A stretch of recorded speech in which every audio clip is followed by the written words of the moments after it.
السلام علیکم ورحمۃ اللہ تعالی وبرکاتہ۔ الحمد للہ رب العالمین والعاقبۃ للمتقین والصلاة والسلام علی من کان نبیا وآدم بین الماء والطین وعلى آلہ وأصحابہ وأزواجہ وأہل بیتہ وأولیاء امتہ اجمعین، اما بعد فأعوذ باللہ من الشیطان الرجیم، بسم اللہ الرحمن الرحیم۔ انما ولیکم اللہ ورسولہ والذین آمنوا الذین یقیمون الصلاة ویؤتون الزکاة وهم راکعون۔ صدق اللہ العظیم۔ وبلغنا رسوله النبی الکریم امین المتین الرؤوف المختار الکریم، ونحن على ذلك لمن الشاہدین والشاکرین، والحمد للہ رب العالمین۔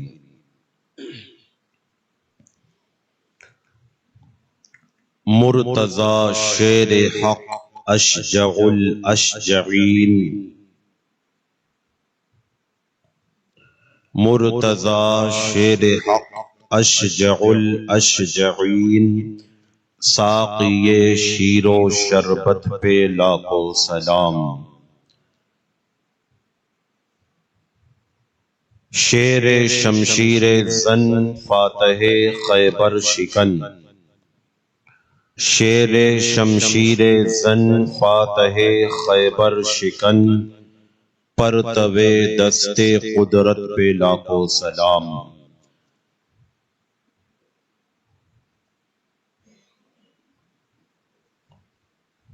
محترم و معزز سامعین کرام، آج کی ہماری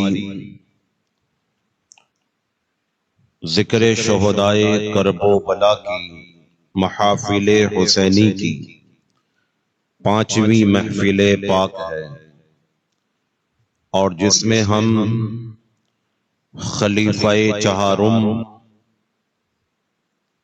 داماد پیغمبر خیبر شکن فاتح خیبر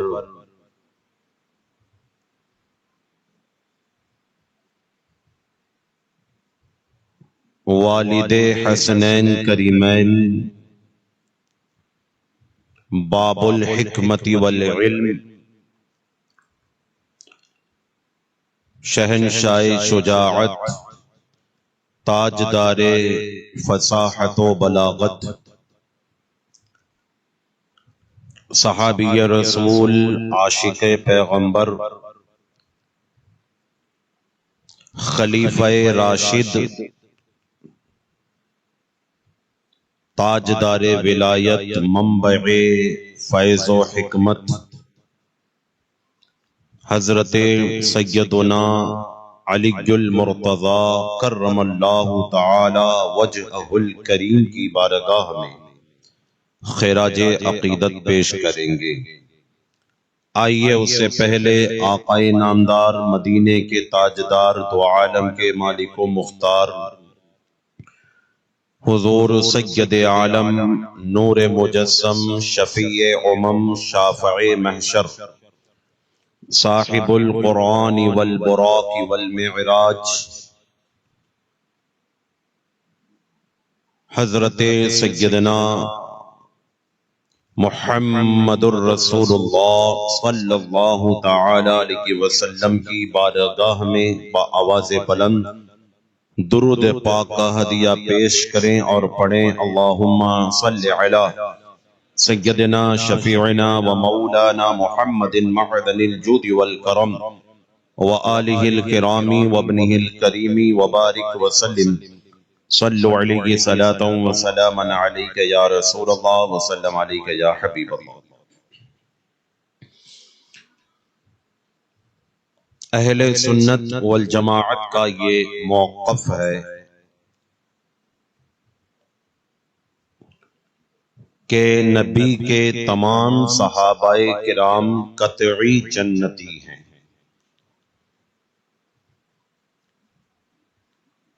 اگرچہ ان کے مراتب کے اندر فرق ہو سکتا ہے، لیکن ان کے ایمان اور ان کی صحابیت میں فرق نہیں ہو سکتا۔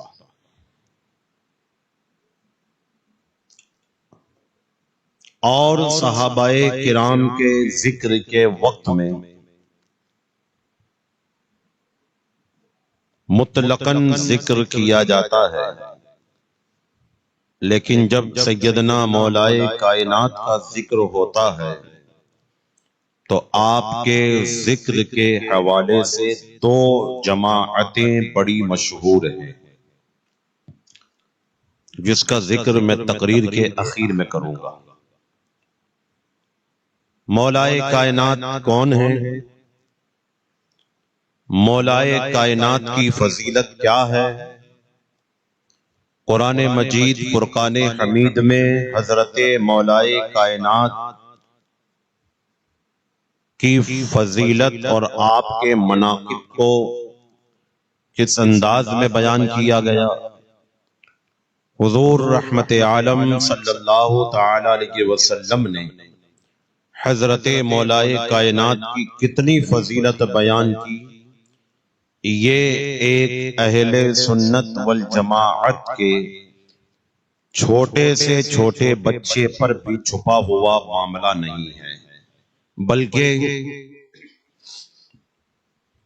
حضرت مولائے کائنات علی المرتضی کرم اللہ تعالی وجہ الکریم کی شان میں یہاں تک علماء نے فرمایا کہ جتنی تعریف اور جتنی توصیف مولائے کائنات کی میرے آقا نے بیان فرمائی ہے، اتنی اور کسی صحابی کی بیان نہیں فرمائی۔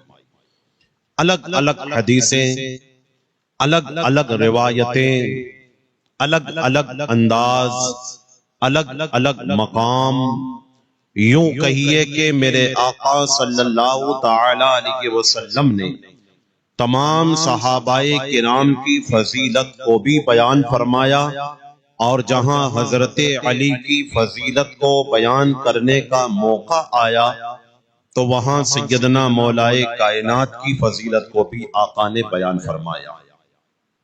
میں چند احادیث کریمہ آپ کے سامنے رکھتا ہوں اور ان کا مفہوم بھی پیش کرتا ہوں تاکہ آپ کو سمجھ میں آ جائے کہ مولائے کائنات کی فضیلت کیا ہے۔ یہ بات ہمیشہ یاد رکھیے گا کہ قرآن پڑھنے والا جو قاری قرآن ہے یا تالی قرآن ہے، قرآن تو پڑھ لے گا، لیکن قرآن کو سمجھنے کے لیے علم کی ضرورت ہے۔ یہ بات بھی یاد رکھیے گا کہ احادیث کریمہ عربی کے اندر پڑھنے والا پڑھ لے گا، اردو میں ترجمہ بھی کر لے گا یا انگلش وغیرہ میں ٹرانسلیٹ بھی کر لے گا، لیکن وہ حدیث کیا کہنا چاہتی ہے، حضور کیا فرمانا چاہتے ہیں، موقع و محل کیا ہے، ماحول کیا ہے، اسے سمجھنے کے لیے عالم ہونا ضروری ہے۔ اور یہیں سے میں آپ کو ایک نقطہ اور دے دوں کہ میرے آقا صلی اللہ تعالی علیہ وسلم نے ارشاد فرمایا، الید العلیا خیر من ید السفلی، اوپر کا ہاتھ نیچے کے ہاتھ سے بہتر ہے۔ یہ حدیث پاک میرے آقا علیہ السلام نے بیان فرمائی جوامع الکلم کے اندر۔ اب کوئی اس کا ترجمہ لغت اور ڈکشنری لے کر کرے گا تو الید العلیا، ید کا معنی ہاتھ ہوتا ہے، علیا کا معنی اوپر ہوتا ہے، الید العلیا اوپر کا ہاتھ، خیرم بہتر ہے، من ید السفلا، سفلا کا معنی نیچے کا ہاتھ، اوپر کا ہاتھ نیچے کے ہاتھ سے بہتر ہے، ترجمہ بھی کر لیا، حدیث بھی پڑھ لی، لیکن اس کا مطلب کیا ہے یہ بغیر عالم کے آپ لوگ سمجھ نہیں پائیں گے۔ تو اس کا مطلب کیا ہے؟ تو اس کا مطلب یہ ہے کہ جو ہاتھ صدقہ و خیرات کرتا ہے وہ ہاتھ صدقہ و خیرات لینے والے ہاتھ سے بہتر ہے۔ اب ذرا بتاؤ، نہ اس میں صدقے کا ذکر ہے، نہ لینے کا ذکر ہے، نہ دینے کا ذکر ہے۔ حدیث میں صرف اتنا آیا کہ اوپر کا ہاتھ نیچے کے ہاتھ سے بہتر ہے۔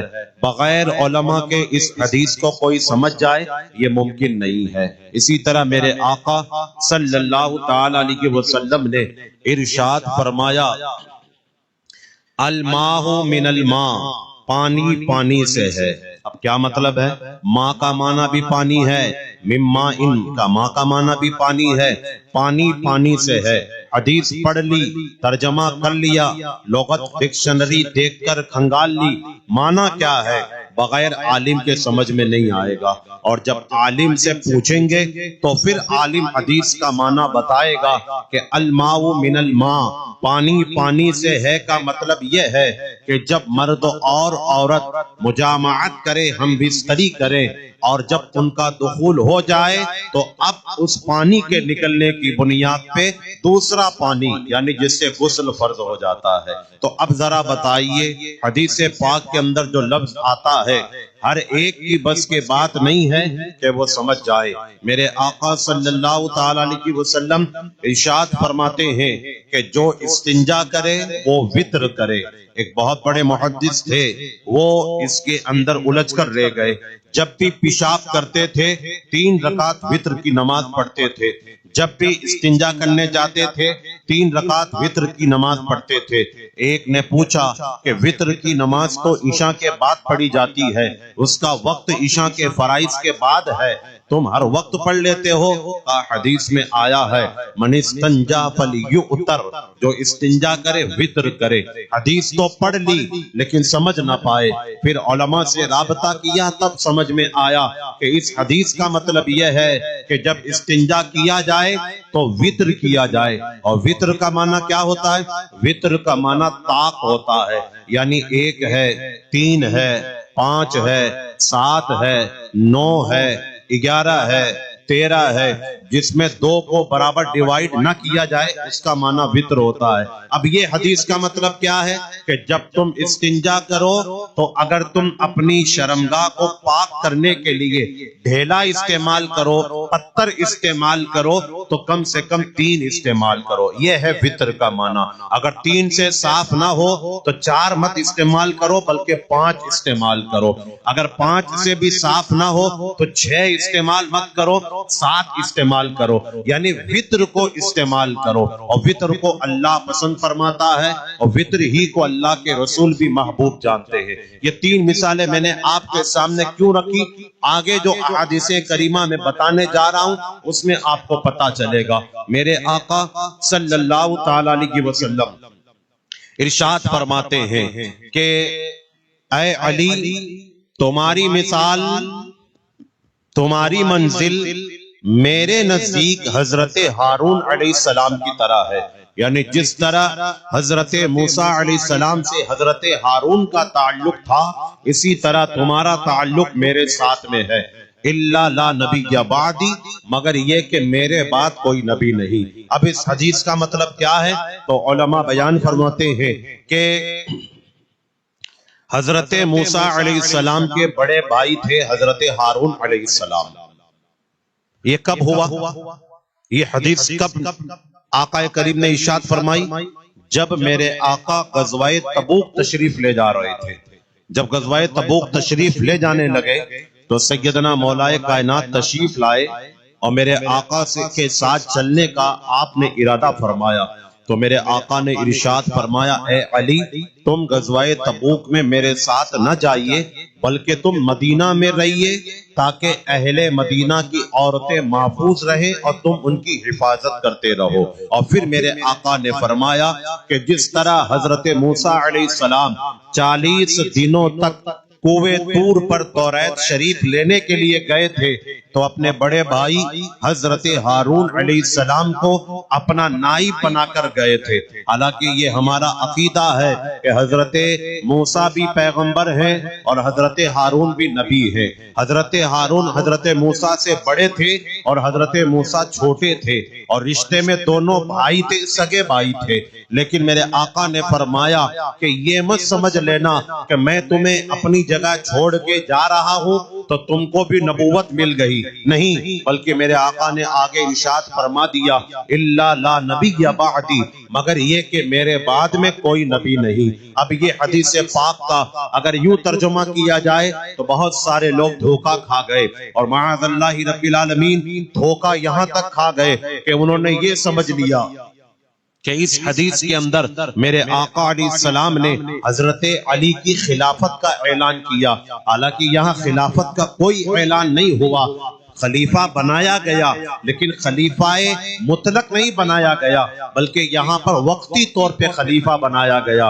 اس کو آپ یوں سمجھیے کہ ایک مسجد کے اندر ایک امام صاحب نماز پڑھاتے ہیں، ان کو کوئی بیماری لگ گئی یا وہ پریشان ہے یا ان کو گھر جانا ہے تو وہ اپنے نائب امام کو اپنا خلیفہ بناتے ہیں۔ یا مسجد کے اندر امام صاحب نماز پڑھا رہے ہیں اور ان کا وضو ٹوٹ گیا، اگرچہ ہوا خارج ہو جائے یا خون نکل گیا یا کسی اور بنیاد پہ وضو ٹوٹ گیا تو وہ اشاروں کے ذریعے اپنے نائب امام کو یا مقتدیوں میں جو امامت کے لائق ہے اسے اشارہ کر کے آگے بلا کر خلیفہ بنا سکتے ہیں۔ وہ خلیفہ کب تک رہے گا؟ جب تک وہ نماز ہے، اور جب وہ نماز پوری ہو جائے گی تو وہ خلیفہ بھی نہیں رہے گا۔ اسی طرح میرے آقا نے فرمایا کہ میں غزوہ تبوک جاتا ہوں، تم اہل مدینہ کی عورتوں کی حفاظت کے لیے یہیں رہو تاکہ تم ان کی حفاظت بھی کرتے رہو، اور تم ان کی حفاظت کرو گے گویا کہ تم اللہ کے کام میں لگے رہو گے، اللہ کے رسول کی مدد میں لگے رہو گے، تو اللہ تمہیں یہیں پر غزوہ تبوک کے برابر ثواب عطا فرمائے گا۔ یہ حدیث پاک میرے آقا صلی اللہ علیہ وسلم نے ارشاد فرمائی۔ ایک دوسری حدیث پاک کے اندر میرے آقا صلی اللہ علیہ وسلم ارشاد فرماتے ہیں کہ علی مجھ سے ہے اور میں علی سے ہوں۔ یہ بڑی مشہور حدیث پاک ہے۔ مطلب کیا ہے وہ سمجھنے کی ضرورت ہے۔ میں علی سے ہوں اور علی مجھ سے ہے، مطلب کیا ہے؟ مطلب یہ ہے کہ جو علی سے محبت کرے گا وہ رسول سے محبت کرے گا، اور جو علی سے دشمنی رکھے گا وہ رسول اللہ سے دشمنی رکھے گا۔ اب یہ حدیث بتاتی ہے کہ جو علی والا ہے وہ رسول پاک والا ہے، اور جو رسول پاک والا ہے وہ مولا علی والا ہے۔ تیسری حدیث پاک کے اندر میرے آقا ارشاد فرماتے ہیں انا دار الحکمہ وعلی بابوہا، میں حکمت کا گھر ہوں اور علی اس کا دروازہ ہے۔ اور پھر میرے آقا نے ایک مقام پہ یہ بھی ارشاد فرمایا اگر کوئی چاہتا ہے کہ حکمت کے شہر میں داخل ہو جاؤں تو اسے چاہیے کہ دروازے میں پہنچ جائے، یعنی علی کا دامن پکڑ لیجئے تو علی کا دامن تمہیں رسول پاک تک پہنچا دے گا۔ چوتھی حدیث پاک کے اندر میرے آقا صلی اللہ تعالی علیہ وسلم ارشاد فرماتے ہیں، یہ حدیث آپ نے بہت سنی ہوگی، بڑی مشہور ہے، انا دار العلم وانا دار العلم وعلی بابھا، میں علم کا شہر ہوں، انا مدینۃ العلم، میں علم کا شہر ہوں اور علی اس کا دروازہ ہے۔ یہاں رک کر میں آپ کو ایک بات کہنا چاہتا ہوں، آپ نے یہ حدیث پاک تو یوٹیوب کے ذریعے، سوشل میڈیا کے ذریعے، اپنوں سے پرائیوں سے بہت سنا ہوگا، انا مدینۃ العلم وعلی بابھا، انا مدینۃ العلم وعلی بابھا، سنی ہے کہ نہیں سنی ہے؟ میں آپ کو بتاتا ہوں یہ حدیث پوری نہیں ہے، یہ حدیث ادھوری ہے۔ پوری حدیث کیا ہے وہ میں آپ کے سامنے سناتا ہوں۔ میرے آقا صلی اللہ تعالی علیہ وسلم ارشاد فرماتے ہیں انا مدینۃ العلم وابو بکر اساسھا وعمر حیطانھا وعثمان سقفھا وعلی بابھا۔ اب ترجمہ بھی سن لیجیے لیجئے تاکہ آپ کو اور زیادہ مزہ آ جائے، ورنہ آپ سمجھیں گے کہ کہاں کی بات کہاں لا کے رکھ دی۔ میرے آقا علیہ السلام ارشاد فرماتے ہیں انا مدینۃ العلم، میں علم کا شہر ہوں، اور اس میں کوئی شک نہیں کہ جتنے علوم اللہ تبارک و تعالیٰ نے میرے آقا کو عطا فرمائے اتنے علوم اور کسی کو عطا نہیں فرمائے گئے۔ آپ دیکھیں تو صحیح روایتوں میں آتا ہے کہ جب حضرت آدم علیہ السلام کو کہ پتلے کو تیار کیا گیا تھا اور جب ان کے اندر روح کو ڈال کر نور محمدی کو پیوست کر کے فرشتوں کے سامنے لایا گیا تھا تو اللہ نے یہی تو فرمایا تھا وَإِذْ قَالَ رَبُّكَ لِلْمَلَائِكَةِ اسْجُدُوا لِآدَمَ فَسَجَدُوا إِلَّا إِبْلِيسَ أَبَى وَاسْتَكْبَرَ وَكَانَ مِنَ الْكَافِرِينَ، یہی تو کہا تھا اللہ نے کہ آدم کو سجدہ کیجئے، وہ سجدہ آدم کو نہیں تھا، وہ سجدہ نور محمدی کو کیا جا رہا تھا، اللہ کے حکم پہ وہ سجدہ تھا۔ اب فرشتوں نے یہی تو کہا تھا کہ ہم سجدہ کریں گے، لیکن ایک نے انکار کیا تھا تو اللہ تبارک و تعالیٰ نے فرمایا تھا وَعَلَّمَ آدَمَ الْأَسْمَاءَ كُلَّهَا، یہ پہلے پارے کی تیسرے رکوع کی آیت کریمہ ہے، وَعَلَّمَ آدَمَ الْأَسْمَاءَ كُلَّهَا، اور ہم نے آدم کو ہر چیز کا نام سکھا دیا۔ روایت میں آتا ہے کہ یہ حدیث، یہ قرآن کی آیت کے مطابق آتا ہے کہ اللہ تبارک و تعالیٰ نے حضرت آدم علیہ السلام کو 70,000 زبانوں کا علم عطا فرمایا تھا۔ جب حضرت آدم علیہ السلام جن کو نبوت بھی ملی ہے تو مدینے والے مصطفیٰ کے صدقے میں ملی ہے، جن کو پیغمبریت بھی ملی ہے تو مدینے والے آقا کے صدقے میں ملی ہے۔ امام احمد رضا نے کیا خوب کہہ دیا ہے، وہ جو نہ تھے تو کچھ نہ تھا، وہ جو نہ ہو تو کچھ نہ ہو، جان ہے وہ جہان کی، جان ہے تو جہان ہے، ہوتے کہاں کعبہ منا خلیلوں پہ نہ، ہوتے کہاں کعبہ منا خلیلوں پہ نہ، لولاک والے صاحبی سب تیرے گھر کی ہے، لولاک والے صاحبی سب تیرے گھر کی ہے۔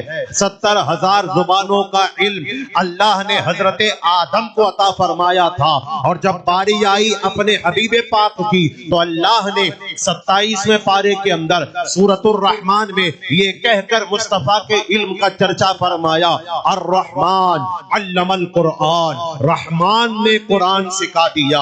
تو جب سکھانے والا رحمان ہے اور سیکھنے والا مصطفیٰ ہے تو سکھانے والا جانے کے کتنا سکھایا ہے اور سیکھنے والا جانے کے کتنا جان لیا ہے۔ تبھی تو اللہ 5ویں پارے میں ارشاد فرماتا ہے وَعَلَّمَكَ مَا لَمْ تَكُنْ تَعْلَمْ وَكَانَ فَضْلُ اللَّهِ عَلَيْكَ عَظِيمًا، اے مصطفیٰ ہم نے آپ کو ہر وہ چیز سکھا دی ہے جو آپ نہیں جانتے تھے، اور اللہ کا آپ پہ بڑا فضل و کرم ہوا ہے۔ اب مجھے بتائیے، میرے آقا تو انا مدینۃ العلم کا جلوہ بھی کرتے ہیں، وہ مکے میں رہے تب بھی مدینۃ العلم ہے۔ یہاں مدینے سے مراد مدینہ شریف نہیں ہے بلکہ یہاں مدینے سے مراد شہر ہے، کیونکہ عربی میں مدینے کا معنی شہر ہوتا ہے۔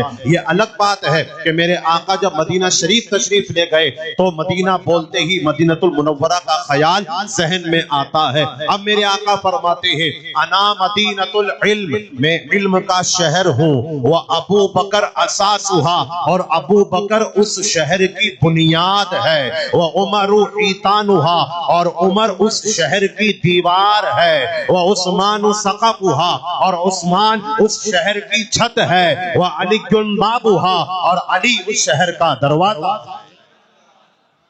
اب یہ پوری حدیث پڑھنے کے بعد میں مجھے اعلیٰ حضرت کا ایک شعر اور یاد آیا جو میں نے پرسوں کی محفل میں پڑھا تھا۔ چاروں نام آ گئے، ابو بکر بنیاد کا نام ہے، عمر دیوار کا نام ہے، عثمان چھت کا نام ہے، علی دروازے کا نام ہے۔ اب یہ چاروں کیسے آپس میں جوائنٹ ہیں، ملے ہوئے ہیں، متصل ہیں؟ تو اعلیٰ حضرت فرماتے ہیں تیرے چاروں ہمدم ہے یک جان و یک دل، ابو بکر کو علی سے الگ مت سمجھنا، عمر کو علی سے جدا مت سمجھنا، عثمان کو علی سے الگ مت سمجھنا۔ کیوں؟ کیونکہ تیرے چاروں ہمدم ہیں، یک جان و یک دل، ابو بکر و فاروق و عثمان و علی ہے، ابو بکر و فاروق و عثمان و علی ہے۔ یہ حدیث پاک بتاتی ہے کہ میرے آقا نے جہاں علی گل مرتضیٰ کی فضیلت کو بیان فرمایا ہے وہیں ابو بکر کی فضیلت کو بھی بیان فرمایا ہے،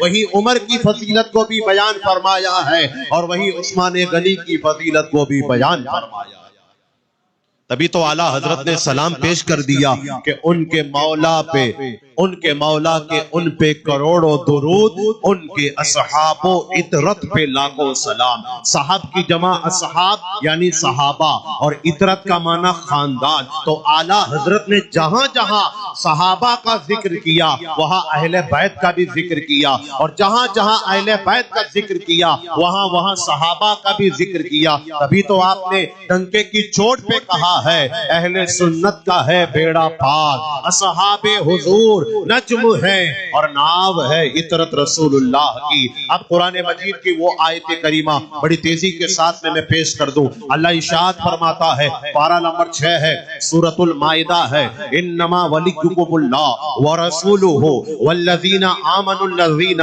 یقیمون الصلاۃ ویؤتون الزکاۃ وہم راکعون۔ آیت کریمہ میں نے پوری تلاوت کر دی، لیکن ترجمہ صرف آدھے کا کروں گا، اور آدھے کا ترجمہ پھر کبھی پوری تقریر میں ہوگا، کیونکہ اس میں زکوٰۃ، رکوع اور نماز کا ذکر ہے۔ ابھی اللہ ارشاد فرماتا ہے، انما ولیکم اللہ ورسولہ۔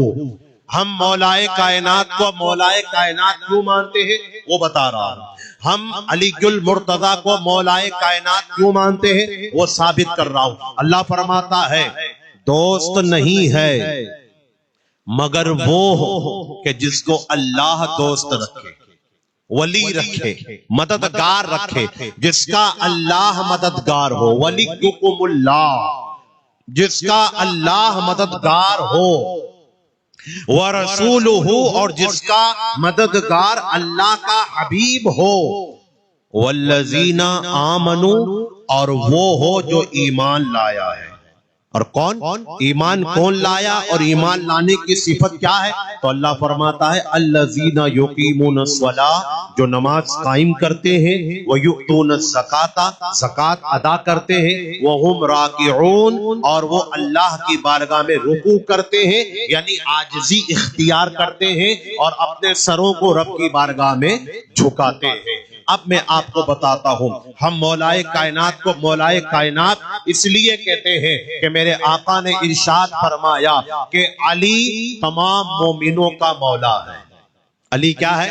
تمام مومنوں کا مولا ہے۔ اور میرے آقا فرماتے ہیں کہ کوئی مومن ایسا نہ ہوگا کہ جس کے دل میں علی کی نفرت پیدا ہو جائے، اور کوئی منافق ایسا نہ ہوگا کہ جس کے دل میں علی کی محبت پیدا ہو جائے۔ یعنی جس کے دل میں علی کی محبت پائی جائے، آقا نے فرمایا وہ مومن ہے، اور جس کے دل میں علی کی نفرت پائی جائے، علی کا بغض پایا جائے، تو آقا نے فرمایا وہ مومن ہو نہیں سکتا۔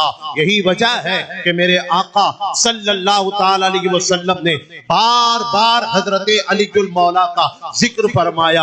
ارے آپ دیکھیں نا، اگر آپ سے کوئی پوچھے کہ علی کا ذکر کیوں کرتے ہو تو آپ جواب مت دینا، بلکہ یہ جو میں حدیث پڑھنے جا رہا ہوں آپ یاد کر لیجئے۔ 3 لفظ کی حدیث پاک ہے۔ کوئی کہے مولائے کائنات کا ذکر کیا ہے، ساری تقریریں ایک طرف رکھ دیجئے، سارے علماء کے خطاب ایک طرف رکھ دیجئے، اور اس پیغمبر کی بات ایک طرف رکھ دیجئے۔ ایک پلڑے میں سارے علماء کی باتیں اور ایک طرف میرے آقا کا یہ فرمان رکھ دیجئے، تو میرا ایمان ہے کہ جو میرے آقا کا فرمان ہے وہ ہر عالم کے جملوں سے بہتر ہے اور وہ پلڑا بھاری ہے۔ میرے آقا فرماتے ہیں ذکر علی گن عبادہ، یاد کر لیجئے، یاد، ذکر علی گن عبادہ، علی کا ذکر کرنا عبادت ہے۔ ذرا اندازہ لگائیں، عبادت رب کی جاتی ہے، اور یہاں آقا فرماتے ہیں ذکر علی گن عبادہ، علی کا ذکر کرنا عبادت ہے۔ مطلب کیا ہوا؟ مطلب یہ ہوا کہ علی کا ذکر جو کرتے ہیں وہ میرا ذکر کرتے ہیں، اور جو میرا ذکر کرتے ہیں گویا کہ وہ میرے پروردگار کا ذکر کرتے ہیں، اور جو میرے پروردگار کا ذکر کرتے ہیں وہی تو عبادت کیا کرتے ہیں، وہی تو ریاضت کیا کرتے ہیں۔ اسی لیے تو تاجدار اہل سنت شہزادہ اعلی حضرت نے ہم جیسے گناہگاروں کو للکار کر یہ شعر ارشاد فرمایا تھا کہ بڑھاپے میں کہاں ہمت ہے، یہ کہا تھا ریاضت کے ہیں یہی دن، بڑھاپے میں کہاں ہمت، جو کچھ کرنا ہے ابھی کر لو، ابھی نوری جواں تم ہو۔ تو مفتی اعظم نے تو نوری کہہ کر اپنے آپ کو مخاطب کیا تھا، لیکن ہم یہ کہتے ہیں کہ ان کی تو جوانی کی عبادت بھی لاجواب تھی، بڑھاپے کی عبادت بھی لاجواب تھی، لیکن ہم اپنے گریبان میں جھانک کر دیکھیں تو ہم کو پتا چل جائے گا ہم کتنا قرآن پڑھتے ہیں، ہم کتنی عبادت کرتے ہیں، ہم کتنی ریاضت کرتے ہیں، ہم کتنے شیطان کے چنگل سے بچنے کی کوشش کرتے ہیں، اور ہم کتنے قرآن کے فرامین پہ عمل کرتے ہیں۔ ہر آدمی اپنے گریبان میں سوتے وقت پہ جھانک کر دیکھے تاکہ اس کو پتا چل جائے کہ میں کتنا صحیح ہوں اور میں کتنا غلط ہوں، دوسروں کو دیکھنے کی ضرورت ہی پیش نہیں آئے گی۔ اب میرے آقا صلی اللہ علیہ وسلم کے اس فرمان کے بعد میں آگے بڑھتا ہوں۔ حضرت مولائے کائنات ہے اور ان کی فضیلت تو فضیلت ہے۔ فتاوی رضویہ شریف کے اندر اعلیٰ حضرت رضی اللہ تعالی عنہ سے ایک سوال ہوا کہ حضور ذرا یہ بتائیے مولائے کائنات کو کرم اللہ تعالی وجہہ الکریم کیوں کہا جاتا ہے؟ تو اعلیٰ حضرت جواب ارشاد فرماتے ہیں، میں نے آپ کو پہلے بھی بتایا تھا حضرت صدیق اکبر کے ذکر کے دوران کہ حضرت علی بچوں میں سب سے پہلے ایمان لائے تھے، مردوں میں سب سے پہلے ابو بکر ایمان لائے تھے، اور عورتوں میں سب سے پہلے حضرت خدیجۃ الکبریٰ ایمان لائی تھی۔ حالانکہ حضرت علی کے ایمان لانے کے سال کے اندر اختلاف ہے، بعض کہتے ہیں کہ 7ویں سال میں ایمان لائے، بعض کہتے ہیں کہ 8ویں سال میں ایمان لائے، بعض کہتے ہیں کہ 9ویں سال میں ایمان لائے، اور بعض کہتے ہیں کہ 10ویں سال میں ایمان لائے۔ اعلیٰ حضرت نے سب جمع قولوں کو ایک طرف کیا اور آپ نے فرمایا 8 یا 10 برس کی عمر میں حضرت مولا کائنات ایمان لے کر آئے۔ لیکن جب 8 سال سے پہلے کا جو عرصہ ہے نا، اس میں بھی کبھی آپ نے بتوں کی پوجا نہیں کی، بلکہ آپ کا دل، آپ کا ذہن، آپ کا دماغ اور آپ کا جسم ہر طرح کی گندگی سے پاک و صاف تھا۔ اب آپ ایمان کیسے لائے؟ آج اگر میں آپ کو کہوں کہ اے میرے بھائیوں آپ نماز پڑھا کرو، فجر کے وقت میں اٹھا کرو، اور اٹھنے کے بعد اپنے اگر شادی شدہ ہیں تو اپنی بیوی کو بھی اٹھایا کرو، اگر بال بچوں والے ہو تو اپنے بچوں کو بھی اٹھایا کرو، اور اگر اللہ توفیق دے تو اپنے پڑوسی کو بھی اٹھا دیا کرو، وہ اٹھے نہ اٹھے تمہیں اٹھانے کا ثواب مل جائے گا۔ کیوں؟ معلوم ہے یہ ایک ایسی نماز ہے جو آدمی کا دل بدل دیتی ہے۔ حضرت خدیجۃ الکبریٰ اور میرے آقا صلی اللہ علیہ وسلم اس وقت میں نماز فرض نہیں ہوئی تھی، ہاں جو صبح و شام کے اندر ایک ایک نماز پڑھی جاتی تھی وہی نماز پڑھتے تھے۔ رات کے وقت میں حضرت خدیجۃ الکبریٰ مصلی بچھا کر اور میرے آقا مصلی بچھا کے نماز پڑھ رہے ہیں، اور مولا کائنات کیونکہ میرے آقا کے گھر میں ہی تو رہتے تھے، اعلیٰ حضرت فرماتے ہیں کہ جب عرب کے اندر قحط پڑ گیا تو ابو طالب کی بہت ساری اولاد تھی تو ان کی کفالت بھاری پڑ گئی، تو میرے آقا نے حضرت علی کو گود لے لیا تھا، کہا تھا میں اس کی کفالت کروں گا، میں پرورش کروں گا، اور آپ لے کر آ گئے۔ اب حضرت علی کا مزاج بھی تو آپ دیکھیے، ان کی فضیلت بھی تو دیکھیے، آنکھ کھولی ہے تو چہرہ مصطفیٰ ہے، آنکھ کھولی ہے تو مصطفیٰ کی گود ہے، گھر دیکھا ہے تو وہ گھر دیکھا ہے کہ جس کے بارے میں علامہ حسن رضا بریلوی نے کہا جن کے گھر بے اجازت جبرائیل آتے نہیں، قدر والے جانتے ہیں قدر شان اہل بیت۔ یہ وہ مکان ہے کہ جہاں مولا علی نے پرورش پائی ہے، یہ وہ گود ہے کہ جس گود کے اندر مولا علی نے پرورش پائی ہے۔ اب حضرت علی نے دیکھا کہ مصلی بچھا ہوا ہے، حضرت خدیجہ مائی خدیجۃ الکبریٰ نماز پڑھ رہی ہے، رکوع سجدہ کر رہی ہے، 8 سال کا بچہ ہے، اتنا نہیں جانتا، اتنا جانتے تھے کہ یہ رکوع اور سجدہ کر رہے ہیں، میرے آقا بھی کر رہے ہیں۔ میرے آقا علیہ السلام نے جب نماز پوری کی تو حضرت مولا کائنات نے عرض کیا یا رسول آئے محمد بن عبداللہ یہ آپ کیا کر رہے تھے؟ تو میرے آقا نے فرمایا یہ ہم اپنے رب کی عبادت کر رہے تھے، بیٹا تو بھی ایمان لے آ، تو بھی کلمہ پڑھ لے۔ حضرت مولا کائنات نے کہا میں گھر جاؤں گا اپنے ابا ابو طالب سے پوچھوں گا۔ ابو طالب نے کہا تو ٹھیک ہے ورنہ میں کلمہ نہیں پڑھوں گا۔ اب اس کے بعد میں میرے آقا علیہ السلام نے حضرت علی کو قریب بلایا. میرے آقا یہ چاہتے تھے کہ ابھی یہ بات دور نہ جائے کیونکہ نیا معاملہ تھا. تو میرے آقا نے فرمایا بیٹا اگر کلمہ پڑھنا ہے تو پڑھ لیجئے, نہیں پڑھنا ہے تو کسی سے ذکر مت کرنا, ابھی معاملہ بہت خراب ہو جائے گا, بڑھ جائے گا. مولا کائنات فرماتے ہیں کہ میں اوپر جا کے لیٹ گیا, رات بھر سوچتا رہا میں کیا کروں. وہ کیا کر رہے تھے, خدیجۃ الکبریٰ کیا کر رہی تھی, میرے آقا کس طرح نماز پڑھ رہے تھے. مولا کائنات فرماتے ہیں اسی رات میں اللہ نے میرے دل کی دنیا کو روشن فرما دیا, میرے دل کی دنیا کو اجاگر فرما دیا, اور صبح اٹھے اور مصطفیٰ کی بارگاہ میں آئے اور کلمہ پڑھا, اور کلمہ پڑھ کے مشرف و اسلام ہوئے. 8 یا 10 سال کی عمر ہے. اب سنیے اعلیٰ حضرت کا جواب, یہ تو میں نے اپنی طرف سے مفہوم بیان کر دیا. اب اعلیٰ حضرت فرماتے ہیں کرم اللہ تعالی وجہہ الکریم کا معنی کیا ہے. کرم اللہ تعالی وجہہ الکریم کا معنی یہ ہے کہ اللہ آپ کے چہرے کو اور زیادہ منور فرمائے. اب اعلیٰ حضرت فرماتے ہیں کہ جب مولا علی نے بچپنے کے اندر آنکھ کھولی ہے تو سب سے پہلے رسول پاک کا چہرہ دیکھا ہے, اور جب رسول پاک کو دیکھتے تھے ان کا چہرہ ایسا کھل جاتا تھا تو زبان سے یہی نکلتا تھا کہ اے شہزادے جس طرح آج تیرا چہرہ کریموں کی طرح چمک رہا ہے اسی طرح قیامت کی صبح تک چمکتا رہے. تو آپ کا لقب کرم اللہ تعالی وجہہ الکریم پڑ گیا. حالانکہ رضی اللہ تعالی عنہ بھی کہہ سکتے ہیں, کرم اللہ بھی کہہ سکتے ہیں. حضرت مولا کائنات کی فضیلتوں کے حوالے سے جب آپ دیکھیں گے تو آپ کی فضیلت کے اندر جو سب سے بڑا باب ہے وہ باب خیبر ہے, وہ غزوہ خیبر ہے.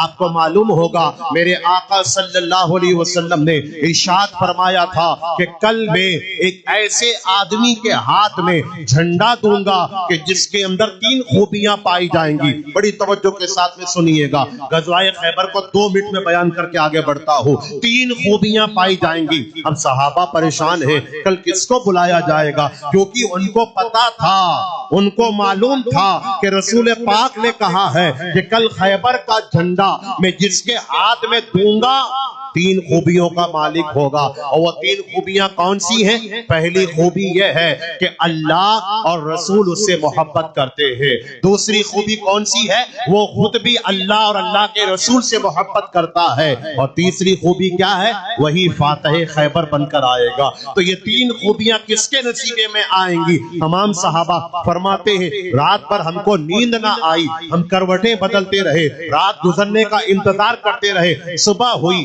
سب بندی کر کے صحابہ کرام جمع ہو گئے. میرے آقا نے ایک نظر دوڑائی, اور نظر دوڑانے کے بعد میں ارشاد فرمایا آئینہ علی, علی کہاں ہے؟ اور اتفاق ایسا تھا کہ حضرت علی مجمع میں موجود نہیں تھے.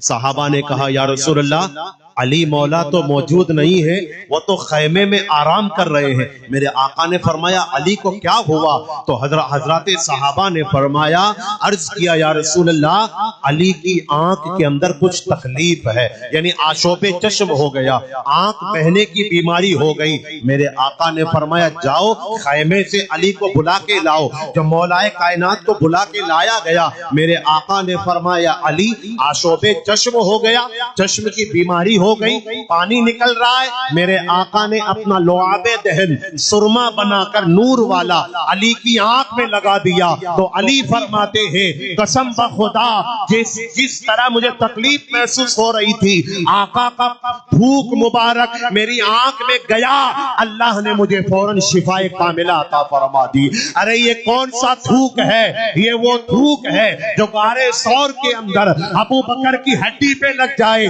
تو سانپ کا زہر ختم ہو جاتا ہے, ابو قتادہ کی آنکھ میں لگ جائے تو آنکھ ٹھیک ہو جاتی ہے. اگر جابر کے گھر میں سالن میں مصطفیٰ اپنے تھوک کو ڈال دے تو سالن بڑا ہو جائے.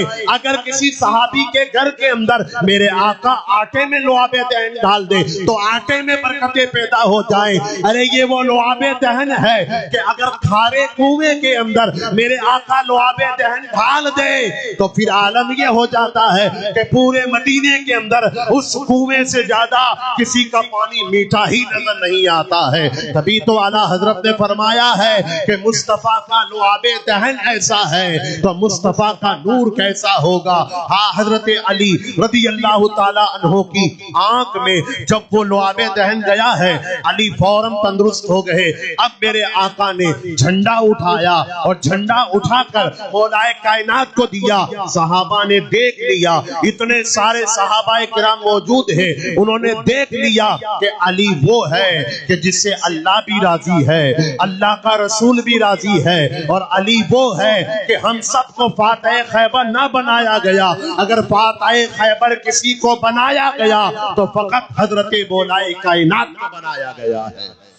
کبھی تو اعلیٰ حضرت فرماتے ہیں شیر شمشیر زن فاتح خیبر, شیر فاتح خیبر پرتو دست قدرت, یعنی فرماتے اعلیٰ حضرت کہ جو حضرت علی کے ہاتھ میں خیبر کا جھنڈا دیا گیا تو گویا کہ علی کا ہاتھ دست قدرت بن گیا تھا, اللہ کا ہاتھ بن گیا تھا. اور اسی سے حضرت علی نے ایسی جنگ کی ہے کہ خیبر کو فتح کیا ہے. اور آپ کو معلوم ہی ہوگا لڑتے لڑتے جب ذوالفقار حیدری گر گئی تھی تو مولا کائنات اسے اٹھانے کے لیے گئے, پیچھے سے ظالموں کا حملہ ہوا تھا تو مولا کائنات نے نہ آؤں دیکھا نہ تاؤں دیکھا, خیبر کا دروازہ اکاڑ کر ہاتھ میں لے لیا. ایک دروازہ کہ جس کے بارے میں صحابہ کہتے ہم نے بعد میں 40 صحابہ نے اٹھانے کی کوشش کی, اٹھ نہیں پایا, مولا علی نے تنے تنہا اٹھا لیا. ارے آج بھی مولا کائنات کی نسلوں کے اندر آپ جا کر دیکھ لیجئے ایک سے بڑے ایک ہیرے موجود ہیں. یہ سب کون ہیں؟ یہ اسی مولا کائنات کے بیٹے ہیں جو اپنا جلوہ دکھا رہے ہیں, چاہے وہ مخدوم پاک کی شکل میں دکھائے, دیوا شریف نے وارث پاک کی شکل میں دکھائے, یا اجمیر مقدسہ کے اندر غریب نواز کی شکل میں دکھائے, یا بغداد کے اندر غوث پاک کی شکل میں دکھائے, یا پڑوسی ملک کے اندر گنجے شکر کے نام پہ دکھائے. جب بیٹوں کا یہ عالم ہے تو پھر ابا مولا کائنات کا عالم کیا ہوگا. اسی لیے ایک شاعر نے کہا ہے خیبر کا وہ وزنی دروازہ جس کو اٹھاتے تھے 40 لوگ, مولا علی کا تنہا اٹھانا سب کے بس کی بات نہیں, مولا علی کا تنہا اٹھانا سب کے بس کی بات نہیں. ارے ظالم کیا مولا کائنات کا مقابلہ کر پائیں گے, وہ تو دیکھ کر گھبرا جائیں گے کہ مولا کائنات کون ہے. یہ شیر ببر ہے وہی مولا کائنات ہے, فاتح خیبر ہے وہی مولا کائنات ہے, شیر شمشیر زن ہے وہی مولا کائنات ہے, پرتو دست قدرت ہے وہی مولا کائنات ہے, اشجع الاشجعین ہے وہی مولا کائنات ہے. اور مولا کائنات کسی عام انسان کا نام نہیں ہے, بلکہ آپ چاہے 4 یار میں دیکھ لیجئے مولا کائنات وہاں پر بھی ہے, پنجتن پاک میں دیکھ لیجئے مولا کائنات وہاں پر بھی ہے, عشرہ مبشرہ میں دیکھ لیجئے مولا کائنات وہاں پر بھی ہے. گویا کہ اللہ نے ایسی فضیلتیں عطا فرمائی ہے کہ 4 یار کا نام آئے گا تو ابو بکر, عمر, عثمان کے بعد میں علی کا نام وہاں پر بھی آئے گا, اور جب پنجتن پاک کا نام آئے گا تو مصطفیٰ, فاطمہ, حسن, حسین کے بعد مولا کائنات کا نام وہاں پر بھی آئے گا. اب چاہے 4 یار کو دیکھ لیجئے, پنجتن پاک کو دیکھ لیجئے, ہر جگہ مولا کائنات کا نام آئے گا. یہی وجہ ہے کہ جب ہجرت کرنے کے بعد میں میرے آقا مدینہ شریف آئے تھے اسے عقد مواقات کہتے ہیں.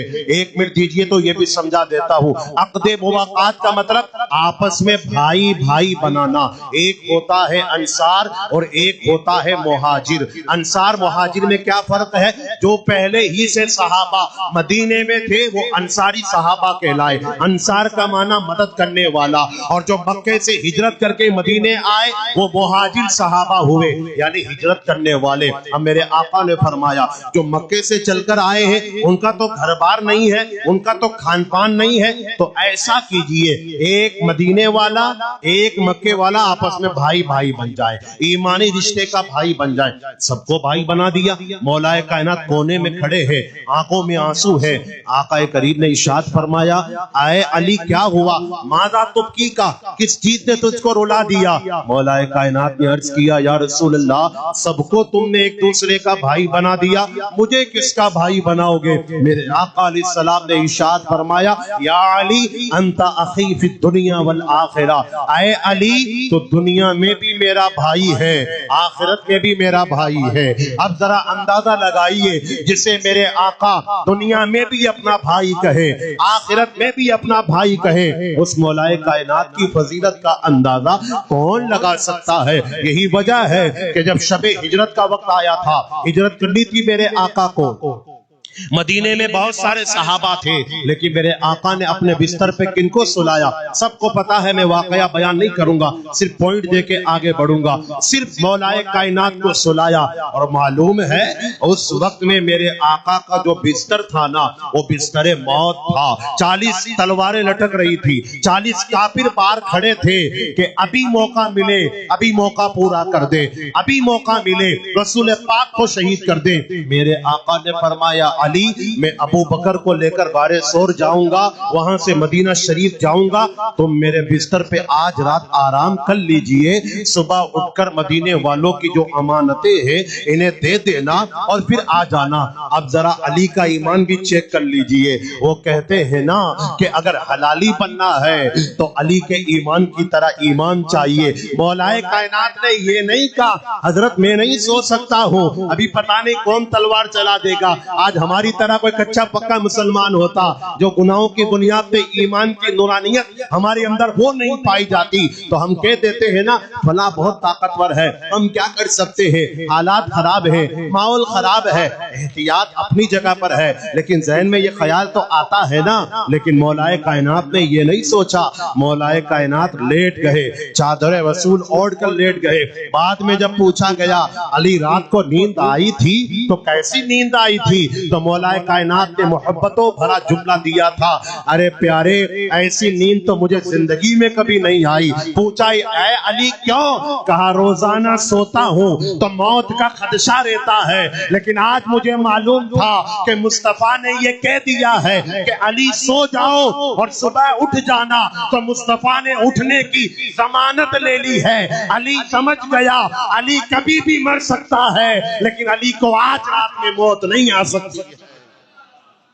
یہ علی کی فضیلت ہے۔ مقام صحابہ کا واقعہ جا کر پڑھ لینا، صرف پوائنٹ دیتا ہوں۔ حضرت رسول پاک نے نماز عصر ادا کی ہے اور اس کے بعد میں علی کی گود میں آرام کیا ہے۔ علی کی گود کے اندر آقا کریم کا سر مبارک نہیں تھا، بلکہ دو جہاں کا سردار آرام کر رہا تھا۔ اب علی کا وہاں پر بھی امتحان تھا۔ علامہ قمر الزمان اعظمی صاحب قبلہ 92 کے اندر آپ کی ایک تقریر ہوئی تھی، میں نے اسے یوٹیوب کے ذریعے سنا تو آپ نے ایک جملہ دیا تھا کہ جب دائرہ اختیار بڑھتا ہے تو دائرہ احتیاج بھی بڑھ جاتا ہے، یعنی جب کسی آدمی کو اللہ بڑا مقام عطا فرماتا ہے تو مصیبتیں بھی بہت زیادہ اس کے سامنے آتی ہے۔ اب مولا کائنات کا مرتبہ بڑا تھا، اللہ نے امتحان لیا، دیکھوں تو صحیح علی نماز کے لیے میرے حبیب کو جگاتا ہے یا نماز چھوڑ دیتا ہے۔ ایک طرف نماز ہے جو رب کی عبادت ہے اور ایک طرف مصطفیٰ کی نیند ہے کہ اگر وہ اس میں خلل پڑ جائے تو رب بھی ناراض ہو جاتا ہے۔ علی کو پتا تھا نا، یوں ہی تو انہیں علی گن بابوہا نہیں کہا گیا تھا، یوں ہی تو انہیں دارالحکمت نہیں کہا گیا تھا۔ علی نے حضور کو نہیں اٹھایا، لیکن نماز کی تڑپ اتنی تھی کہ جب سورج ڈوبتا ہوا دیکھا ہے تو علی کی آنکھوں سے آنسو بہ گئے اور آنسو نکلے میرے آقا کی گال شریف پر آئے، رخسار مبارک پر آئے، ٹھنڈک لگی۔ میرے آقا بیدار ہوئے، علی کیوں رو رہے ہو، کیا ہو گیا؟ عرض کیا یا رسول اللہ آپ نے نماز عصر پڑھ لی تھی، میں نہیں پڑھ پایا تھا، آپ میری گود میں آرام کرتے تھے، میں نہیں پڑھ پایا، آپ کو اٹھاتا تو بے ادبی ہو جاتی۔ یا رسول اللہ نماز جا رہی ہے اس لیے میں رو رہا ہوں۔ اب ایک جملہ دے کر آج کی تقریر میں آگے بڑھنا چاہتا ہوں، اگر آپ واقعی علی والے ہیں تو نماز آپ کی نہیں چھوٹنی چاہیے، اس لیے کہ چاہے مقام صحابہ کے اندر علی کو دیکھ لیجئے یا میدان کربلا کربلا میں حسین کو دیکھ لیجئے، دونوں نے ایک پیغام دیا ہے، اور وہ پیغام یہ دیا ہے دنیا ادھر سے ادھر ہو جائے لیکن نماز قضا نہیں ہونی چاہیے، رب کا سجدہ نہیں چھوٹنا چاہیے۔ میرے آقا نے ارشاد فرمایا علی رونے کی ضرورت نہیں ہے، ابھی میں سورج کو بلا دیتا ہوں۔ تبھی تو امام اہل سنت نے کہا ہے سورج الٹے پاؤں پلٹے چاند اشارے سے ہو جاگ، اندھے نجدی دیکھ لے قدرت رسول اللہ کی۔ ارے مولا علی نے واری تیری نیند پہ نماز، وہ بھی نماز عصر جو اعلیٰ خطر کی ہے۔ یاد رکھیے گا سورہ بقرہ پارہ نمبر 2 رکوع نمبر 15 میں اللہ ارشاد فرماتا ہے حافظوا علی الصلوات والصلاۃ الوسطی، نمازوں کی حفاظت کرو اور خاص طور پر بیچ والی نماز۔ یہ بیچ والی نماز کون سی ہے؟ نماز عصر ہے۔ ادھر فجر ظہر ادھر مغرب عشاء، بیچ میں نماز عصر ہے، کیونکہ عصر کا وقت ایسا وقت ہوتا ہے جب آدمی سیر و سپاٹا کرنے کے لیے نکلتا ہے، خرید و فروخت کرنے کے لیے نکلتا ہے، تو وہ نماز اکثر قضا ہو جاتی ہے۔ تو اسی نماز کو اکثریت کی بنیاد پر کہا گیا بیچ کی نماز کی حفاظت کرو۔ اعلیٰ حضرت نے وہی فرمایا وہ بھی نماز عصر جو اعلیٰ خطر کی ہے، یعنی بڑے مرتبے والی ہے، لیکن مولائے کائنات نے تو دکھا دیا کہ نماز جاتی ہے تو چلی جائے، مصطفیٰ کی نیند میں خلل نہیں آنا چاہیے۔ چنانچہ باتیں بہت ساری ہیں لیکن اخیر میں مجھ کو جو ایک اہم مسئلہ بیان کرنا ہے وہ بیان کرنا بھی ضروری ہے، اور وہ یہ ہے جو میں نے شروع میں کہا تھا کہ مولائے کائنات کے حوالے سے دو جماعتیں ہیں۔ ایک جماعت کو رافضی کہا جاتا ہے، اب غور سے سنیے گا بات کو، ایک جماعت کو خارجی کہا جاتا ہے، اور میں اس میں ایک جماعت اور جوڑ دیتا ہوں اہل سنت والجماعت، تو کل 3 جماعتیں ہو گئی، ایک رافضی، ایک خارجی اور ایک اہل سنت والجماعت۔ اور یہ میں نہیں کہتا، میرے آقا نے فرمایا تھا، حدیث پاک موجود ہے، اے علی تمہاری مثال حضرت عیسیٰ علیہ السلام کی طرح ہے کہ حضرت عیسیٰ کو یہودیوں نے معاذ اللہ اتنا کیا کہ آپ کی ماں پر ملامت کی تہمت لگا دی، وہ کافر ہو گئے۔ اور عیسائیوں نے آپ حضرت عیسیٰ کو اتنا بڑھایا کہ معاذ اللہ حضرت عیسیٰ کو خدا سمجھ بیٹھے۔ تو انہوں نے کیا کیا؟ یہودیوں نے حضرت عیسیٰ کی اتنی توہین کی کہ وہ نفرت کی بنیاد پہ کافر ہو گئے، اور عیسائیوں نے اتنی تعریف کی کہ وہ محبت کی بنیاد پہ کافر ہو گئے۔ میرے آقا نے جب یہ حدیث پاک بیان فرمائی تو مولا کائنات نے پھر ارشاد فرمایا صحابہ کرام سے، اے لوگوں یاد رکھنا میرے حوالے سے بھی 2 گروپ بنیں گے، میرے حوالے سے بھی 2 جماعتیں بنیں گی۔ پوچھا گیا علی المرتضیٰ کون کون؟ کہا ایک ایسی جماعت ہوگی جو میری محبت میں حد سے آگے بڑھ جائے گی، حد سے آگے بڑھ جائے گی، اور ایک ایسی جماعت ہوگی جو مجھ سے نفرت کرے گی، جو مجھ سے نفرت کرے گی وہ خارجی جماعت ہوگی۔ خارجی معنی دین سے نکلنے والا، تو وہ دین سے نکل گئے، اور جو میری محبت میں حد سے زیادہ آگے بڑھ جائے گی وہ رافضی جماعت ہوگی۔ اب میرے آقا علیہ السلام کی حدیث پاک اور مولائے کائنات کے اس فرمان کے بعد میں آج اپنے میرا روڈ کا، ممبئی کا یا پوری دنیا کا سوشل میڈیا کے ذریعے آپ دیکھ لیجئے مولائے کائنات کا ذکر کرنے والے کئی طرح کے پائے جاتے ہیں۔ کچھ وہ ہیں جو صرف علی علی علی علی کرتے، ہم بھی علی علی کرتے ہیں، اس میں کوئی حرج نہیں ہے، لیکن پیارے جس کا جو مقام ہے اسی طرح تو یاد کیا جائے۔ آج میرے پاس میں ایک کلپ بھیجی سوال کے طور پر ایک صاحب نے کہ ایک شیعہ عالم ہے، یعنی رافضی عالم ہے، معاذ اللہ رب العالمین، وہ اپنی تقریر میں یہ کہتا ہے کہ علی تمہاری قبر میں آئیں گے۔ ہو سکتا ہے کہ علی آئیں، اللہ نے قوت دی ہے، لیکن آگے اس نے ایک ایسا جملہ بول دیا، پوچھنے والے نے پوچھا کیسے آئیں گے؟ تو اس نے کہا دیکھو ایسے آئیں گے، اگر علی کو تم صحابی مانو گے تو علی صحابی کی طرح قبر میں آئیں گے، اگر علی کو تم اہل بیت مانو گے تو علی اہل بیت کی طرح آئیں گے، اور اگر علی کو تم فرشتہ مانو گے تو فرشتے کی طرح آئیں گے۔ اور معاذ اللہ آخر میں یہ بھی جملہ اس نے بول دیا کہ اگر تم علی کو خدا مانو گے تو خدا بن کر علی قبر میں آئیں گے۔ یہ ہے علی کو حد سے آگے بڑھا دینا، یہ ہے علی کو حد سے آگے بڑھا دینا، اور جو علی سے نفرت کرے وہ خارجی ہے۔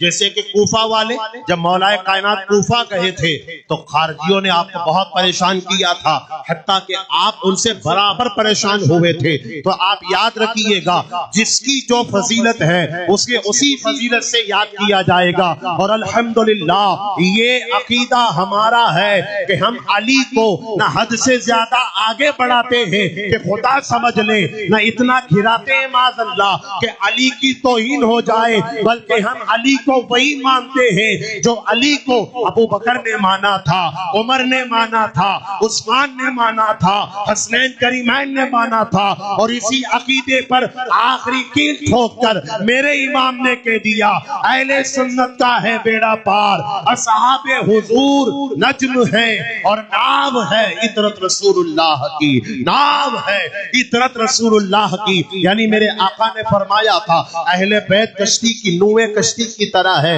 اور صحابہ ستاروں کی طرح ہے۔ اب اگر کشتی میں تم بیٹھ گئے تو وہ کشتی اہل بیت کی ہے، لیکن روشنی کے لیے ستاروں کی ضرورت ہے اور وہ صحابہ کرام ہیں۔ اور الحمدللہ ہم صحابہ کو بھی مانتے ہیں، اہل بیت کو بھی مانتے ہیں، اور اس انداز میں مانتے ہیں کہ جب صحابی کا ذکر آتا ہے بڑی محبت کے ساتھ میں کرتے ہیں، اور جب اہل بیت کا ذکر آتا ہے تو اسے بھی بڑی محبت کے ساتھ میں کرتے ہیں۔ 5 منٹ میں نے رابضی خارجی کا مطلب سمجھا دیا، اب 5 منٹ کے اندر عید غدیر کا مطلب بھی سمجھا دیتا ہوں، پھر میری بات ختم۔ عید غدیر صلح حدیبیہ کے پاس میں ایک تالاب تھا، اور تالاب کو عربی میں غدیر کہا جاتا ہے، اور وہ جو تالاب تھا اس تالاب کا نام تھا خم۔ تو اب تالاب عربی میں غدیر کو کہتے ہیں، تالاب کا نام خم تھا تو پورا ملا کر نام ہو گیا غدیر خم۔ اور اسی غدیر خم پر میرے آقا نے حجۃ الوداع کے موقع پر جب آ رہے تھے تو میرے آقا نے وہاں خطبہ ارشاد فرمایا۔ اور آپ کو ایک بات اور بتا دو، میرے آقا نے اپنی پوری زندگی کے اندر ایک ہی حج فرمایا ہے، اور وہ ان کا پہلا حج تھا اور وہی آپ کا آخری حج تھا، اس لیے کہ 9 ہجری میں حج فرض ہوا تھا تو حضرت ابوبکر صدیق کو میرے آقا نے امیر الحج بنا کے بھیجا تھا۔ میرے آقا تشریف نہیں لے گئے تھے۔ 10 ہجری میں میرے آقا نے حج کیا جو حجۃ الوداع تھا۔ اب ہوا کیا تھا، بڑا شارٹ کٹ میں بیان کر رہا ہوں، اتنا طویل وقت بھی نہیں، لیکن انشاءاللہ سمجھانے کی پوری کوشش کروں گا 2-3 منٹ کے اندر۔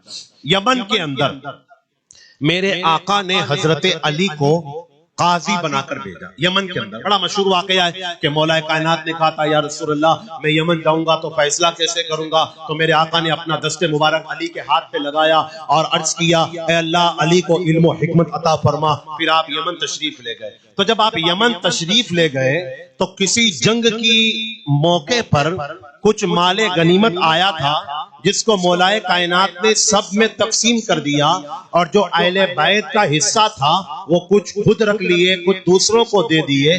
تو بعض صحابہ کرام جو یمنی صحابہ تھے ان کے دل کے اندر حضرت علی کے تعلق سے 2-4 باتیں پیدا ہو گئی، بتقاضائے بشریت انسان ہونے کے ناطے کچھ باتیں پیدا ہو گئی۔ تو حضرت علی کی شکایت میرے آقا کی بارگاہ میں کی گئی کہ مولا کائنات نے ایسا کیا ہے ہم کو تھوڑا عجیب لگا۔ تو میرے آقا علیہ السلام نے دیکھا کہ اب مدینہ والے اور یمن والے ساتھ میں ہیں، حج کر کے آ رہے ہیں اور مولا کائنات بھی ہے، تو غدیر خم کے اندر میرے آقا نے خطبہ ارشاد فرمایا اور ارشاد فرمایا الستو تعلمون، کیا تم مجھے نہیں جانتے کہ میں تمہاری جانوں سے بھی زیادہ قریب ہوں؟ سب نے کہا قالوا بلا یا رسول اللہ، ہاں یا رسول اللہ آپ ہماری جانوں سے بھی زیادہ قریب ہیں۔ اب میرے آقا نے علی کا ہاتھ پکڑا اور علی کا ہاتھ پکڑنے کے بعد میرے آقا نے فرمایا من کنت مولا فعلی المولا، جس کا میں مولا اس کا علی مولا۔ جب یہ حدیث پاک میرے آقا نے بیان فرمائی، پتہ نہیں لوگوں کو کیا ہو جاتا ہے جو کہتے ہیں علی کا حق ابو بکر نے کھا لیا، علی کا حق عمر نے کھا لیا۔ ارے پیارے، میں ان کو یہ پیغام دیتا ہوں یوٹیوب کے ذریعے، اگر یہ حدیث ہی پوری پڑھ لیتے تو تمہارا جواب مل جاتا۔ جب یہ حدیث پاک میرے آقا نے بیان فرمائی تو سب سے پہلے جس ذات نے حضرت علی کو مولا بننے کی مبارکباد دی تھی معلوم ہے وہ کون تھے؟ سیدنا فاروق اعظم رضی اللہ تعالیٰ عنہ۔ فاروق اعظم جب محفل ختم ہو گئی چلنے لگے تو فاروق اعظم نے حضرت علی کو دیکھا اور حضرت علی کو دیکھ کر ارشاد حضرت علی کو دیکھ کے فرمایا علی مبارک ہو، آج تو تم مولا المسلمین بن گئے، مسلمانوں کے مولا بن گئے۔ آپس میں اتنی محبت ان لوگوں کو نہ جانے کیا ہو گیا جو ایک دوسرے کو کاٹنے کے چکر میں کاٹنے کا رواج مت بنائیے، لوگوں کو جوڑنے کا رواج بنائیے، اس لیے کہ علی کسی ایک باپ کی جاگیر کا نام نہیں ہے، بلکہ جتنے ابو بکر والے ہیں ان سب کے علی ہیں، جتنے عمر والے ہیں ان سب کے علی ہیں، اور جتنے عثمان والے ہیں ان سب کے علی ہیں۔ ایک جملے میں یہ بھی کہہ دو جو سنی ہے ان سب کے علی مولا ہیں۔ تو جب میرے آقا علیہ السلام نے یہ کہا تھا تو کچھ لوگوں نے یہ کہنا شروع کر دیا کہ علی کو تو ابو بکر سے بہتر کہہ دیا، رسول پاک نے خلافت علی کو دے دی، حالانکہ مولا کے 17 معنی آتے ہیں۔ اب اگر وہ بتاؤں گا تو آپ پہلے والا سب بھول جاؤ گے، اس لیے وہ نہیں بتا پاؤں گا، لیکن ایک معنی بتا دیتا ہوں۔ مولا کا معنی ہوتا ہے مددگار۔ تو اس حدیث پاک کا مطلب کیا ہوا؟ جس کا میں مددگار ہوں اس کا علی بھی مددگار ہے۔ اعلیٰ حضرت فرماتے یہاں سے یہ بھی پتا چلا کہ مولا علی مشکل کہنا کشا کہنا جائز ہو گیا، اس لیے کہ حدیث میں مولا کا لفظ آیا ہے۔ اب اگر کوئی مولا علی مشکل کشا کہتا ہے تو وہ غلط کام نہیں کرتا ہے، بلکہ وہ تو سنت رسول پہ عمل کرتا ہے، سنت صحابہ پہ عمل کرتا ہے۔ تبھی تو ہم ڈنکے کی چوٹ پہ کہتے ہیں ناد علی مظہر العجائب تجدہ عونا لک فی النوائب۔ ہم یہ جب پڑھتے ہیں شیطان دور دور سے بھاگتا ہے، اسی لیے علماء نے فرمایا ہے ناد علی مغرب کی اذان سے پہلے بچے کے کان کے اندر 21 مرتبہ پڑھ دی جائے تو بچہ کبھی بھی شیطان کے چنگل میں نہیں آئے گا۔ اگر بچہ روتا ہو تو مغرب کی اذان سے پہلے 21 مرتبہ ناد علی بچے کے کان میں پڑھ دیجئے۔ اگر بچہ رات کو نیند نہیں آتی ہو، چمک چمک کے اڑتا ہو تو ناد علی 21 مرتبہ پڑھ کر بچے کے کان میں دم کر دیجئے۔ یہ مولا علی مشکل کشا کا کمال ہے کہ ان کے نام پر کل بھی مدد ملتی تھی، آج بھی مدد ملتی ہے، اور انشاءاللہ قیامت تک مدد ملتی رہے گی۔ اس لیے یہ مولا کائنات کا ذکر ہے پیارے۔ اس ذکر کو کرنے کے لیے کلیجہ چاہیے، اس ذکر کو کرنے کے لیے عقیدت چاہیے، اس ذکر کو کرنے کے لیے محبت چاہیے، اور یہ ایسا ذکر ہے کہ یہ ذکر کیا جاتا ہے تو ادھر ہم علی کا ذکر کریں گے، ادھر اللہ اور رسول کا ذکر بھی ہو جائے گا۔ اب ایک منٹ کی ایک بات اور لے لیجئے۔ اب اتفاق کیا ہوا؟ یہ جو غدیر خم کا جو واقعہ ہوا تھا نا، یہ 18 ذی الحجہ کو ہوا تھا، بقرعید کی 18 تاریخ کو، اور اتفاق سے ایسا ہوا کہ سیدنا عثمان غنی کی شہادت بھی 18 تاریخ کو ہوئی، 18 تاریخ کو ہوئی، تو ان کو اور موقع مل گیا۔ اب یہ 18 تاریخ کو عید غدیر مناتے ہیں، تو معلوم ہے کیوں مناتے؟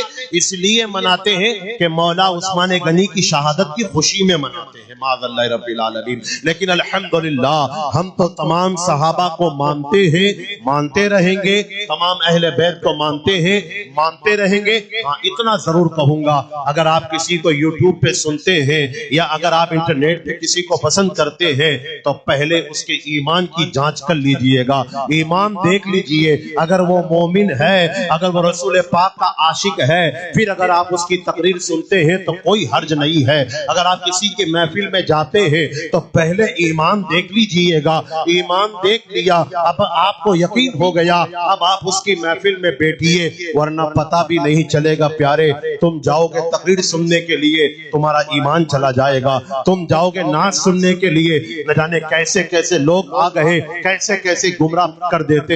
اس لیے اپنے ایمان کی حفاظت کریں۔ جب بھی صحابہ کی بات آئے، اہل بیت کی بات آئے، ایک جملے میں یہ کہہ دے میں تو اتنا ہی جانتا ہوں جتنا میرے علماء نے بتایا ہے، آگے علماء بہتر جانتے ہیں۔ اللہ تبارک و تعالی ہم سب کو سیدنا مولا کائنات علی المرتضی کرم اللہ تعالی وجہہ الکریم کی بارگاہ میں سچی محبت عطا فرمائے، اور ہم سب کو حضرت علی المرتضی کرم اللہ تعالی وجہہ الکریم کے نقش قدم پر چلنے کی توفیق رفیق عطا فرمائے۔ استغفر اللہ ربی من کل ذنب و اتوب الیہ۔ السلام علیکم ورحمۃ اللہ۔